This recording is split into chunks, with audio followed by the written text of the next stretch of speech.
সাবধান, বাথরুমের ভিতরে কখনো মোবাইল ব্যবহার করবেন না। মনে রাখতে হবে, যদি আপনি বাথরুমের ভিতরে মোবাইল ইউজ করেন, মোবাইল ব্যবহার করেন, তাহলে মনে রাখতে হবে আপনার লাইফে, আপনার জীবনে বড় ধরনের অনেক ক্ষতি হয়ে যাবে। এই ক্ষতি থেকে যদি আপনি বাঁচতে চান, এই ক্ষতি থেকে যদি আপনি নিজেকে রেহাই করতে চান, অবশ্যই আমি আপনাকে সাজেস্ট করব, কমাস কম আমরা হাজত সারার জন্য আমরা বাথরুমে যাই। এটা একটা নোংরা একটা পরিবেশ, নোংরা একটা জায়গা। এই বাথরুমে যাওয়ার পরে আমি আপনাকে বলবো, এই মোবাইল ইউজ করবেন না, মোবাইল ব্যবহার করবেন না। আজকে বিজ্ঞান এটাকে প্রমাণ করেছেন, যদি কোনো মানুষ বাথরুমে যাওয়ার পরে যদি সে মোবাইল ব্যবহার করে, মোবাইল ইউজ করে, তাহলে তার বড় ধরনের ক্ষতি হওয়ার সম্ভাবনা রয়েছে। আজকে তাদেরই কথাগুলোই আমি আপনাদেরকে বলবো। এখন আপনারা অনেকে বলতে পারেন, হুজুর বিজ্ঞানের কথাগুলো আপনি কেন বলছেন? দেখেন ভাই, আমি যদি তাদের কথাগুলো বলে যদি আপনাদেরকে সতর্ক করতে পারি, এই বড় ধরনের গুনাহ, বড় ধরনের ক্ষতি থেকে যদি আমি আপনাকে বাঁচাতে পারি, তাহলে এটাও আমার নাজাতের একটা উসিলা হতে পারে। এই হিসাবে আমি আপনাকে বলতেছি।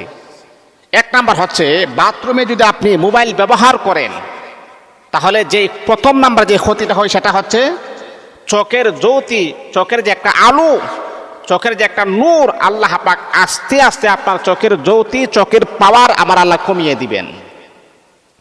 যদি আপনি বাথরুমে মোবাইল নিয়ে যান, আর বাথরুমে মোবাইল নিয়ে যদি আপনি মোবাইলগুলো যদি আপনি ইউজ করেন, ব্যবহার করেন, তাহলে চোখের আলোটা কমে যাবে, আস্তে আস্তে আপনি দুর্বল হয়ে যাবেন, আপনার চোখের দুর্বলতা প্রকাশ পাবে। এটা হলো এক নাম্বার। দুই নাম্বার হচ্ছে, মানুষের হায়াত কমে যাওয়ার সর্বাধিক একটা কারণ হচ্ছে যদি আপনি বাথরুমে মোবাইল ব্যবহার করেন।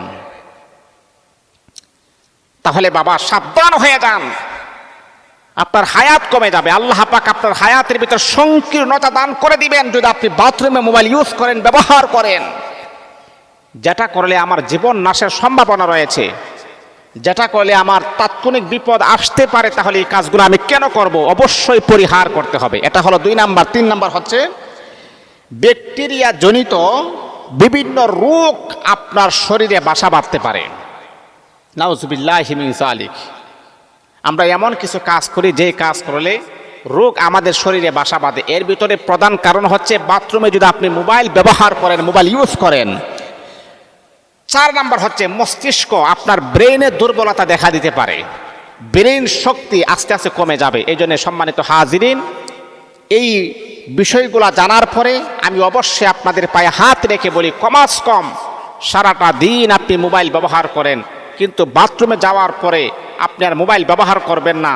আল্লাহ পাক আপনাকে বাথরুমে যাওয়ার একটা হাজত সারার জন্য আপনাকে দিয়েছেন। বাথরুম যদি আপনার না হয়, ক্লিয়ার যদি না হয়, এটা যে কি পরিমাণ যন্ত্রণা, কি পরিমাণ কষ্ট, এই কষ্ট আমার আল্লাহ দূর করে দিয়েছেন। এই কষ্ট থেকে আমার আল্লাহ আপনাকে মুক্তি করবেন।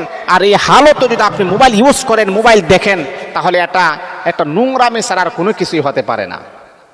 এই জন্য আমি আপনাকে বলবো, বাথরুমে কখনো মোবাইল ব্যবহার করবেন না, এটার থেকে সাবধান হয়ে যান। আল্লাহ পাক আমাদেরকে কবুল